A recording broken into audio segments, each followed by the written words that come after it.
In this, the 26th in this video series on spiritual aloneness for vowed religious, or for celibate, promised celibate, or for those thinking of these lives, let's take a moment to just sit quietly here in the presence of God.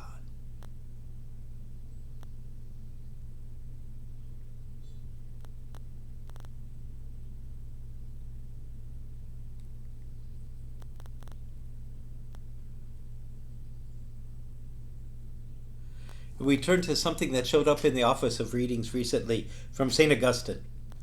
The entire life of a good Christian is in fact an exercise of holy desire. You do not yet see what you long for, but the very act of desiring prepares you, so that when he comes you may see and be utterly satisfied. Suppose you are going to fill some holder or container, and you know you will be given a large amount. Then you set about stretching your sack or wineskin or whatever it is. Why? Because you know the quantity you will have to put in it, and your eyes tell you there is not enough room. By stretching it, therefore, you increase the capacity of the sack. And this is how God deals with us. Simply by making us wait, he increases our desire, which in turn enlarges the capacity of our soul, making it able to receive what is to be given to us. So let us continue to desire, for we shall be filled. I found this passage so powerful to read for a couple of reasons. The first is it really addresses the loneliness that we can feel, the desire for either someone else or the desire for something else. Our desires are so multiple. They take us in different directions. And sometimes when we don't find ourselves fulfilled by God, the desires can run rampant.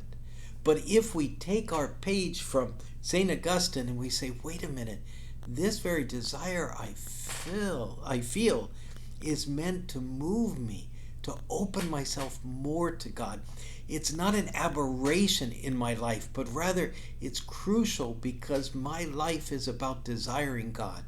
And when I find that desire unfulfilled, it allows me then to seek God more, to allow it to grow so that when God comes, when the fulfillment comes, there's even more of my soul, my spirit, whatever, to receive God. And God can come more closely into connection, into union with me. Desire does that, and I think that's a very, very important element here. The second thing that I want to say is that this desire is what our lives are about, our desire for God. And the temptation is to spread that desire among other things.